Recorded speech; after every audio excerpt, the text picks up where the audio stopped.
PIMAX 5K Super, a $750 VR behemoth rocking a 200-degree field of view and 180 Hz refresh rate. And I have one. Is it all that it is cracked up to be? The number one reason I bought the PIMAX 5K Super was its 170 degree field of view. I can't quite put into words how much of an immersion factor field of view is, and it's sad to me that it's mostly overlooked in the industry. To be honest, I don't think I'll be able to go back from it. I was playing Boneworks, and at one point I forgot I was even playing a game. I felt like I was really there, similar to when I first tried VR on the HTC Vive all the way back in 2016. Although the field of view is great, it does have its issues though. There's some clear distortion and blurring at the edges. This took me about 30 minutes to get used to. After that, the distortion almost disappeared and I stopped noticing it. The blurring is still there, but it's at the outer edges of my peripheral vision and isn't too noticeable. One thing I haven't seen covered too much, which isn't really the fault of PIMAX themselves, is the fact that in most games, objects will pop in and out at the edges of the screens, and it can be pretty annoying. This is due to the canted displays not being supported well by most game engines. The center of vision is very clear, and I haven't noticed many God rays when I have been playing, which is a huge plus for me. Okay, PIMAX calls it the 5K Super, which I think is pretty scummy of them, but to be fair, if it was 5K, my PC would be screaming and begging for mercy more than it is already. Let me go. I just want to leave. Please.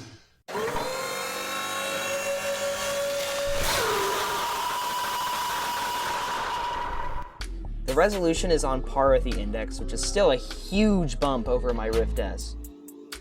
The resolution is not that important on my list, though, of what I want from a VR headset, but the resolution is quite nice, although I do recommend super sampling the image if you can, since it will help reduce the aliasing, which is a bigger issue on this headset, strangely.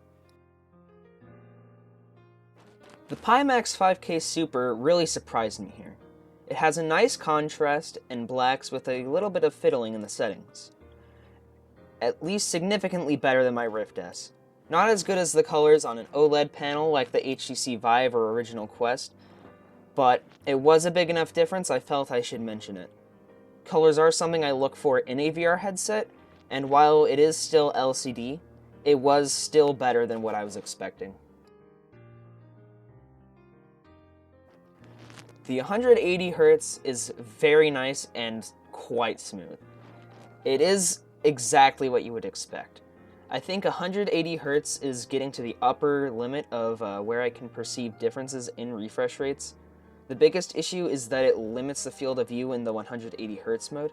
I can't see myself using it for much outside of Beat Saber, which it is admittedly really awesome for.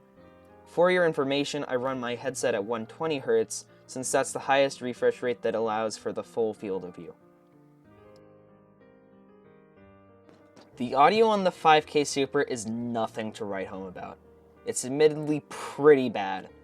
Not as bad as the other reviewers would say, but I would say it's better than what you would get from a Quest or Rift S, but not a ton better. For the price though, the audio should have been on par with the Index. My solution was just using my own pair of Bluetooth headphones over it.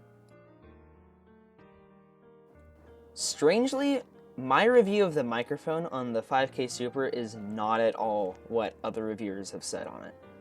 Mind you, it's not Index microphone level, but it's definitely up there.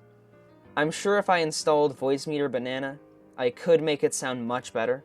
Then again, though, I came from the Rift S Robo mic. Yes! Alright. I can't wait to get... Oh! And here's the... Oh! Interesting! What? So my standards are fairly low at this point. My PC is below the recommended requirements for the 5K Super, but it can still somehow hit the 120 Hz target in most of my games. 180 Hz is when things become iffy, but it does hold up well in most songs on Beat Saber. But when there's tons of notes on the screen, it does dip to around 140 frames per second. These results were very surprising for me. I was expecting to only be able to hit the 90 FPS mark at the full FOV, but I was pleasantly surprised. Tracking is great as I expected, since it is base station tracked. This is both a pro and a con depending on your previous headset, since it can adjust the pricing by $280, depending on if you have base stations or not, and can also make setup more tedious. I'll get into price more in a moment. The software experience with PIMAX isn't the greatest. It's not terrible, but it can be pretty flaky. There was a moment where I was switching display settings and it said my headset was connected, but the displays didn't turn on.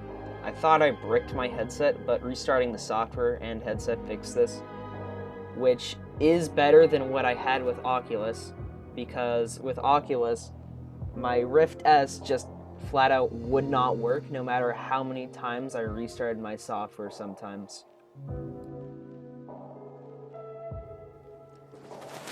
The base price of the 5K Super is $750 for just the headset.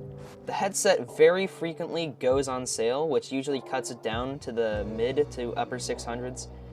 And recently, if you're willing to take a risk, they have been selling $500 mystery boxes that guarantee you a 5K plus, 8K plus, 5K Super, or 8KX, which is how I got my headset. I wasn't originally going to go that route, but someone over at PIMAX let me in on a tip for the Christmas mystery box. There are often coupons as well, which can significantly reduce the price. If you don't have base stations, it will add $280 to the cost, and the Knuckles controllers will add another $280, so it isn't cheap, coming out to around $1,310, although the full price of the 5K Super, just the headset, will be deducted from the purchase of the upcoming 12K QLED in Q4 of 2022.